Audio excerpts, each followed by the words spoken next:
இந்த மாதிரி காரசாரமாங்கிற ரெசிபிக்கு உடனே சப்ஸ்கிரைப் பண்ணிக்காங்க.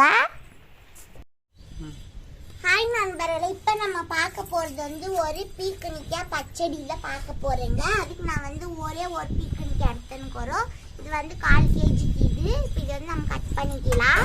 பாருங்க, இந்த கொனையில் கட் பண்ணிக்கலாம். இது வேணாம், அதுக்கப்புறமா இங்கே இது இல்லையா, இது வேணாம், கட் பண்ணிக்கலாம். இது எல்லாம் பீக்கணிக்காய் தான். பாருங்க, இப்போ இது எதுவுமே இதில் எடுக்கிறது வேணாம், இந்த கொனையில் மட்டும் கட் பண்ணிக்கலாம். நீங்கள் முத்தனை பீக்கணிக்காய் வாங்கினா நார் இருக்கும், அதை மட்டும் எடுத்துக்காங்க. இது எல்லாம் பீக்கணிக்காய் வாக்குது. இப்போ நம்ம கட் பண்ணிக்கலாம்.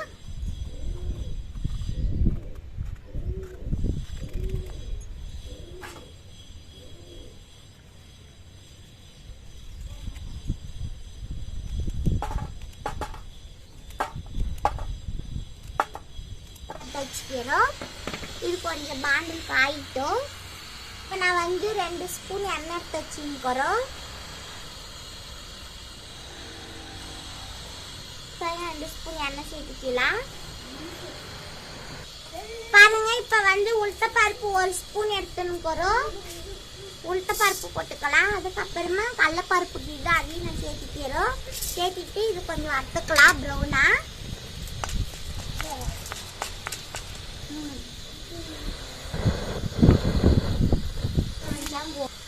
பாருங்க, இப்ப கருவேப்பிலை போட்டுக்கிறோம் ஒரு 2 கொத்துக்கு.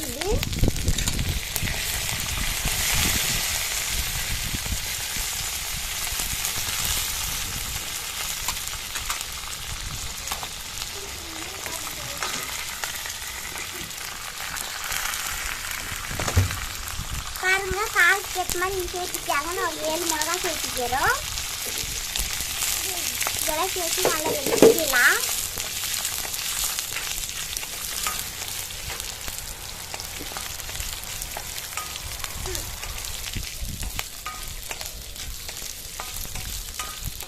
இதெல்லாம் நல்லா வறுத்தாக்கி ஒரு பிளேட்ல செப்பரேட்டா எடுத்து வச்சுக்கலாம் தனியா.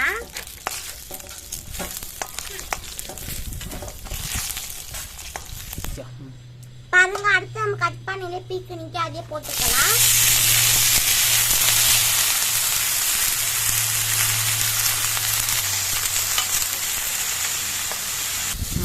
பாருங்க, இது நல்லா ஃப்ரை நல்லா வறுத்துங்கிறங்க. இது 5 நிமிஷம் ஆயிடுச்சு. இப்போ மஞ்சள் தூள் சேர்த்துக்கலாம். நம்ம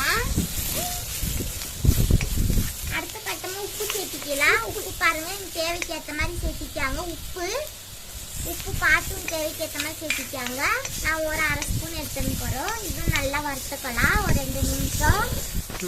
பாருங்க, 2 நிமிஷம் ஆயிடுக்குது. அடுத்த கொத்தமல்லி தழை சேர்த்திக்கலாம். அது ஒரு கொஞ்சோண்டுக்கு ஒரு இப்படி 2 விரல் எடுத்துக்காங்க. பாருங்க, இப்ப நல்லா வெந்திருக்குது. பாருங்க, ஒரு பீஸ் தான் கட் ஆகுது. பாருங்க, இப்போ நான் ஸ்டவ் ஆஃப் பண்ணிக்கிறோம். நல்லா வெந்தியாச்சு. இது ஒரு வெங்காயம் எடுத்துக்கலாம். பாருங்க, இந்த மாதிரி ஒரு வெங்காயம் எடுத்துக்கலாம். இதை எடுத்து இதுக்குள்ள போட்டு நம்ம இடிச்சுக்கலாம்.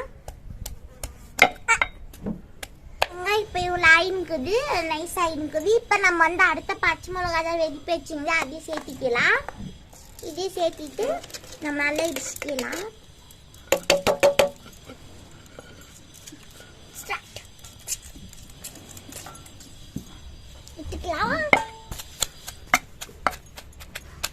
பாருங்க, இது கூடவே நம்ம ஒரு 6-7 பல்லு பூண்டு சேர்த்திக்கலாம். அடுத்து 1/2 டீஸ்பூன் சீரகம் சேர்த்திக்கலாம்.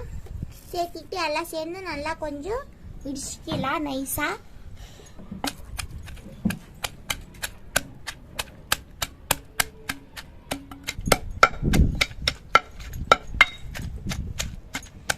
அடுத்து நம்ம வெடிப்பு வச்சுங்களே பீக்கணிக்கு அதையும் நம்ம இதில் சேர்த்திக்கலாம்.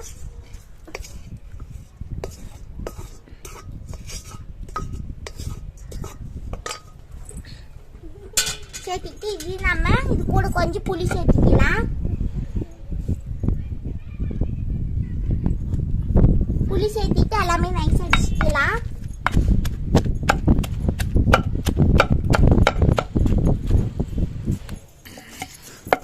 பாருங்க, நம்ம நல்லா இடிச்சாச்சு. இந்த மாதிரி இருந்தா போதும். நீங்க தேவைப்பட்ட மிக்சியில் கூட போட்டுக்காங்க. மிக்சியில் போட்டு பண்ணிக்காங்க. ஆனா மிக்சியில் பாருங்க இப்போ நம்ம இந்த அளவுக்கு இடிச்சாச்சு. நீங்கள் மிக்சியில் கூட போட்டு ஆட்டிக்கலாம். இதுக்கு வந்து தேவைப்பட்ட எனக்கு தாளிப்பு கொடுத்துருக்காங்க. கடுகு சீரகம் கருவேப்பிலை எல்லாம் போட்டு. எனக்கு வந்து தாளிப்பு வேணாம், இப்படி வாரி வச்சுக்கினா கூட நல்லாயிருக்கும். இப்போ நம்ம வாரி வச்சுக்கலாம். அதில் பாருங்க நல்லா வந்துருக்குது, டேஸ்டாக இருக்கும். சாப்பாட்டுக்கெல்லாம் நல்லா இருக்கும். இது